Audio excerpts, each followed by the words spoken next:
मेरी प्रियात्माओं में आपकी सेवा में अभिमान नामक विषय पर अपने विचार व्यक्त करता हूँ। साथ ही आपसे ये आशा रखता हूँ कि इसे ध्यानपूर्वक सुनिएगा और अपने जीवन में डालने की कोशिश कीजिएगा। आपके जीवन का कायाकल्प हो जाएगा। तू है 2 दिन का मेहमान, मत कर अभिमान।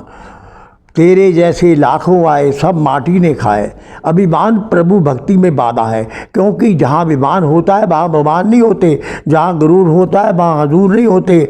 जहाँ तकरार होता है वहाँ करतार नहीं होते। जहाँ अहंकार होता है वहाँ ओमकार नहीं होते। जहाँ मैं होती वहाँ तू नहीं होती। क्योंकि जितना जितना मैं और मेरा बढ़ेगा उतना उतना तू और तेरा घटेगा। अभिमानी व्यक्ति को कोई भी व्यक्ति और शक्ति अपने ऊपर अपने से बड़ी नज़र नहीं आती। चाहे वह परमात्मा क्यों ना हो। आप अभिमान किस बात का करते हो? क्योंकि आप धन में कुबेर नहीं, सौंदर्य में आप कामदेव नहीं, विद्वता में आप बृहस्पति नहीं, ऐश्वर्य में आप इंद्र नहीं और प्रतिष्ठा में आप गणेश नहीं। वस्तुतः जब व्यक्ति यह अनुभव करने लगता है कि मैं किसी गुण दोष की गुण विशेष की प्राप्ति से अन्य लोगों से श्रेष्ठ हूँ, तो मेरे समान कोई नहीं है, तभी अभिमान होता है। अभिमान होते ही वह संतुलन खो देता है। जब मनुष्य अभिमान से ग्रस्त हो जाता है तो वह ठीक सोच नहीं सकता और ना ही ठीक काम कर सकता है। परंतु जब वह घमंड के कारण अपमानित होता है तो फिर संतुलित हो जाता है। अभिमान के कारण ही वह भूल जाता है कि अल्पज्य है और उसके भीतर कोई शक्ति है जो संतों से अभिमान निंदा, तभी तो संतों ने अभिमान की निंदा की है। आप अभिमानी या नहीं है, इसे कैसे पहचाने? अपनी गलती को स्वीकार कीजिए। नंबर 2, कोई आपको अपमानित करे परंतु आप अपमानित ना हो, तभी आप निरअभिमानी हो। अभिमान निम्नलिखित 8 प्रकार का होता है। इन 8 प्रकार की बातों को श्रोतागण से सेमिने करता ध्यानपूर्वक सुनेगा। नंबर 1, मैं ठीक हूँ। नंबर 2, आप गलत हैं। नंबर 3, मैं संग्रह करूँ। नंबर 4, आप संग्रह ना करें। नंबर 5, मैं आप पर शासन करूँ। नंबर 6, आप मुझ पर शासन ना करें। नंबर 7, मैं न्याय संगत हूँ। नंबर 8, आप न्याय संगत नहीं हैं। अतः अभिमान अनेक दुखों का कारण है। अभिमान के मुख्य निम्नलिखित कारण होते हैं। नंबर 1, वंश।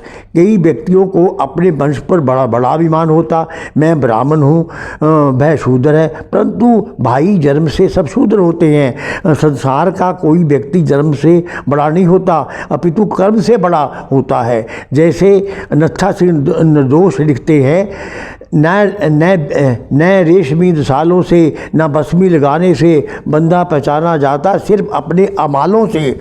नंबर 2, शरीर के बल। किसी भी व्यक्ति को शरीर के बल का अभिमान नहीं करना चाहिए, क्योंकि शरीर क्षणभंगुर और नाशवान है। संसार के किसी भी व्यक्ति को मालूम नहीं कि उसका जीवन कब, कहाँ और कैसे समाप्त हो जाए, क्योंकि यह सारा संसार काल ब्याल के गाल में है। व्यक्ति को संसार में ऐसे रहना चाहिए जैसे एक यात्री धर्मशाला में आकर रहता है। कबीर जी ने लिखा है, कबीरा गर्व न कीजिए काल गहे कर केस, ना जानो कि तुम्हारी है क्या घर क्या प्रदेश।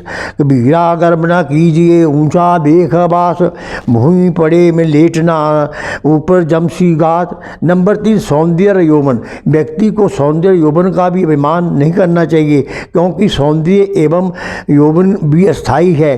किसी भी रोग आने के बुढ़ापे के कारण यह नहीं रहता। जैसे कोई देवी आज अत्यंत सुंदर है और किसी रोग या बुढ़ापे के कारण वह कुरूप बन सकती है। जैसे एक उर्दू शायर ने कितना सुंदर लिखा है। इन पंक्तियों को बड़ी ध्यानपूर्वक सुनिएगा, आपको अपने सौंदर्य पर अभिमान नहीं आएगा। रंग पे नाजरा कर रंग बदल जाता है, ये वो मेहमा है आज आता है कल जाता है। इश्क पे नाज करे कोई बात भी है, हुस्न पे नाज ही करना ये तो ढल जाता है। नंबर 4, सत्ता। जब व्यक्ति शासन सत्ता को हाथ में लेता है तो उसे अभिमान आ जाता है। वस्तुतः पद एवं मद 2 जुड़मे भाई हैं। यदि पद प्राप्ति होने पर मद आ भी जाता है, तब यह भी एक सामान्य अधिकारी बनने पर भी कई बार मुझसे अहंकार करने लगता है, परंतु जब वह अपने अधीनस्थ कर्मचारियों से अपमानित होता है तो उसका अहंकार घट जाता है। वास्तव में सामान्य अधिकार की अपेक्षा शासन सत्ता का अहंकार अत्यधिक होता है। शासन सत्ता प्राप्त करके मनुष्य अहंकार के कारण पागल सा हो जाता है, उसके विवेक चक्षु बंद हो जाते हैं और वह दूसरों से कुछ नहीं समझता। इतिहास में ऐसे अनेक उदाहरण मिलते हैं, जैसे अहंकारी दुर्योधन और उसके अहंकारी मित्र किस प्रकार मारे गए। भीष्म पितामह, कर्ण, द्रोणाचार्य, शुक्नी और दुर्योधन श्री कृष्ण की बात को स्वीकार करके पांडवों को 5 पांडव दे देते तो महाभारत का युद्ध चल सकता था, परंतु उनके अभिमान ने नाश कर डाला। नंबर 5, स्वजन। एक उर्दू शायर ने लिखा है, दो बातें इंसान को अपनों से दूर करती हैं, एक उसका अहम और उसका दूसरा उसका वहम। अच्छा, कुछ व्यक्तियों को अपने स्वजनों जैसे माता पिता, बहन, भाई, पति, पत्नी, पुत्र आदि का अभिमान होता है। जैसे किसी व्यक्ति के पिता, भाई आदि किसी उच्च पद पर नियुक्त हैं तो वह व्यक्ति दूसरे निर्धन व्यक्तियों पर अनुचित प्रभुत्व डालकर अनुचित लाभ उठाता है। वह अहंकारी व्यक्ति कहलाता है। और मैं अपने प्रजों से ये काम करा दूँगा, वो काम करा दूँगा। हमें अपने स्वजनों की प्राप्त सत्ता का भी अहंकार नहीं करना चाहिए, क्योंकि परमेश्वर की द्रोह समझकर अपितु परमेश्वर की सोच समझकर उसका धन्यवाद करना चाहिए। मेरे प्रियजनों को परमेश्वर ने इस उत्सव प्रदान किया, अपने प्रियजनों ने मिलकर अच्छे कार्य करने चाहिए जिससे गरीब का भला हो। गर्व के स्थान पर गौरव का अनुभव करके विनम्रता को अपनाना चाहिए। नंबर 6, पद प्रतिष्ठा। कई व्यक्तियों में पद प्रतिष्ठा का अभिमान होता है, जैसे कोई कहता मैं राष्ट्रपति हूँ, मैं प्रधानमंत्री हूँ, मैं सुप्रीम कोर्ट का मुख्य न्यायाधीश हूँ, मैं मुख्यमंत्री हूँ आदि। परंतु ये सारे पद स्थायी हैं। आज तक अनेक चक्रवर्ती सम्राट हो चले, आज तक इनका नामो निशान नहीं है, क्योंकि परमात्मा आत्मा प्रकृति के अतिरिक्त सब कुछ क्षणभंगुर और नाशवान एवं परिवर्तनशील है। जैसे बादशाह अकबर तख्त पर आकर जब बैठते थे तो उससे पूर्व एक व्यक्ति कहा करता था, सावधान, होशियार, जलालुद्दीन मोहम्मद अकबर शहंशाह हिंदुस्तान तशरीफ़ ला रहे हैं। उसके शब्द ही कानून थे, परंतु आज उसकी हड्डियां तक नहीं मिलती। हम फिर किस खेत की बोली हैं। अतः हमें पद प्रतिष्ठा का कभी भी अभिमान नहीं करना चाहिए। नंबर 7, धन। व्यक्ति को धन, संपत्ति, भूमि आदि का भी अभिमान नहीं करना चाहिए, क्योंकि व्यक्ति के पास जितनी भी संपत्ति है उसमें अधिक धनी व्यक्ति संसार में है। यदि वह ऐसा सोचता है तो उसका अभिमान कम हो सकता है। ये वस्तुएं नाशवान हैं, व्यक्ति को इनका तनिक भी अहंकार नहीं करना चाहिए। धर्म, नैतिकता एवं आध्यात्मिक स्थायी वस्तुएं हैं, इनका ही संचय करना चाहिए, क्योंकि यह मृत्यु के साथ हमारे साथ जाती है। एक दिन धन संपत्ति छोड़कर यहाँ सबको जाना है। जैसे एक कवि शब्द है, खाली हाथ यहाँ से सिकंदर गया, सब खजानों की चाबी धरी रह गई, वैद्य लुकमान को भी कज़ा खा गई, यहाँ जिंदगी का कोई भरोसा नहीं। नंबर 8, ज्ञान। कई व्यक्तियों को ज्ञान का बड़ा अभिमान होता है, परंतु पर संसार का प्रत्येक व्यक्ति चाहे कितना बड़ा विद्वान हो क्यों ना हो, सदा ही अल्पज्ञ और अल्पशक्तिमान रहता है। हाँ, कोई व्यक्ति किसी विषय में बहुज्ञ तो हो सकता है, क्योंकि संसार में अनंत ज्ञान और विद्या है। संसार में अनेक भाषाएं हैं, अनेक धार्मिक, सामाजिक, राजनीतिक और वैज्ञानिक आदि विषय हैं। कोई भी व्यक्ति सर्वज्ञ नहीं हो सकता। सर्वज्ञ केवल परमात्मा से। संसार के व्यक्ति का ज्ञान सागर से ली हुई केवल एक बूंद के समान है। अतः सुविख्यात विज्ञानी न्यूटन ने लिखा है, मैं सागर के किनारे खड़ा हूँ और ज्ञान का विशाल अथाह मेरे सामने ठाठे मार रहा है। मैं किनारे से खड़ा घोगे भींग रहा हूँ। व्यक्ति चाहे कितना भी ज्ञान प्राप्त कर ले तो उसका ज्ञान सीमित ही रहता है। अभिमान रूपी राक्षस को नियंत्रण करने के मुख्य अधोलिखित उपाय हैं। मैं श्रोतों को उनसे निवेदन करता हूँ, इन उपायों को ध्यानपूर्वक सुनेगा, आपको कभी अभिमान नहीं आएगा, आपका अभिमान नियंत्रण हो जाएगा। नंबर 1, विनम्रता। अभिमान रूपी रोग की दवा विनम्रता है। जब भी आपके मन में अभिमान रूपी रोग का आविर्भाव हो तो उसे विनम्रता रूपी औषधि के द्वारा नियंत्रित कीजिए।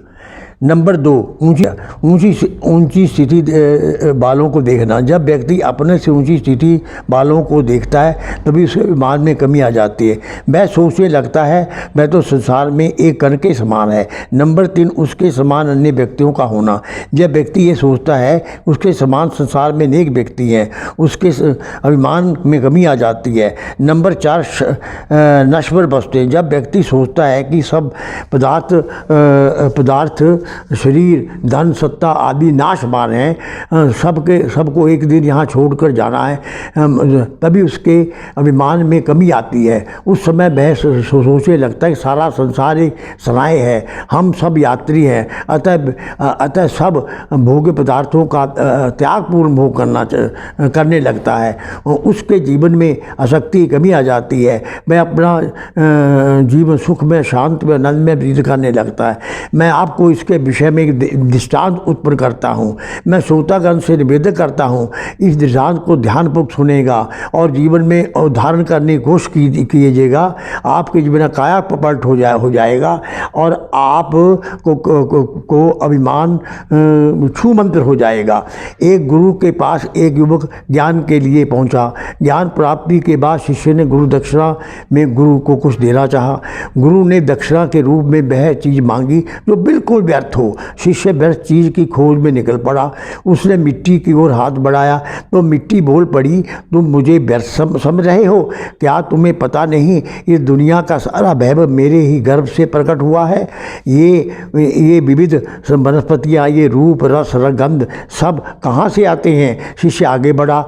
थोड़ी दूर उसे एक पत्थर मिला। शिष्य ने सोचा ये इसे ले लो, ये तो व्यर्थ होगा। जैसे उसने लेने की हाथ बढ़ाया तो पत्थर ने आवाज़ आई, तुम इतने ज्ञानी होकर भी मुझे बेकार क्यों समझ रहे हो? तुम अपने भवन और टाल के किससे बनाते हो? तुम्हारे मंदिर में किस गढ़कर देव प्रतिमाएं स्थापित की जाती है? मेरे इसके उपयोग के बाद ही तुम मुझे व्यर्थ समझ रहे हो? यह सुनकर शिष्य ने अपना फिर हाथ खींच लिया। वह सोचने लगा, मिट्टी और पत्थर इतने उपयोगी है तो आखिर व्यर्थ क्या हो सकता है? उसके मन में आवाज़ आई, सृष्टि का हर पदार्थ अपने आप में उपयोगी है, तो मैं ऐसा गुरु जी को क्या दूं जो बिल्कुल व्यर्थ हो? ऐसी गुरु जी को क्या दक्षिणा देनी चाहिए? रास्ते में उसे एक संत मिले। युवक ने उसे अपनी बात बताई। संत मुस्कुराए और युवक ने कहा, ऐसा नहीं, व्यर्थ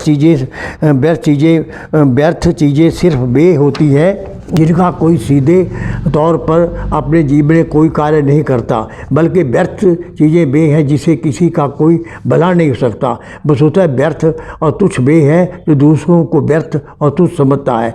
व्यक्ति के भीतर का अहंकार ही एक ऐसा तत्व है जिसका कोई भी उपयोग नहीं। यह सुनकर शिष्य सीधा गुरु के पास किया और उसके पैरों में गिर पड़ा और वह दक्षिणा में अपना अहंकार उसने डाल दिया।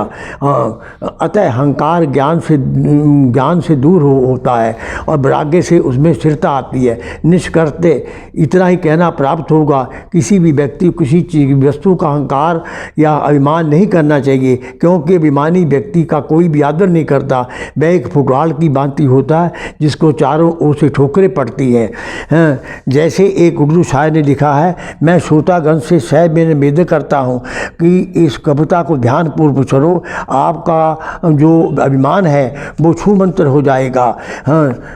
इसे ध्यानपूर्वक सुनिएगा। छोड़ा है जब से अहम कुछ आने लगा, छोड़ा है जब से अहम कुछ आने लगा, अब तो हर शख्स में मुझे तू नज़र आने लगा, अब तो हर शख्स में अब तू मुझे नज़र आने लगा।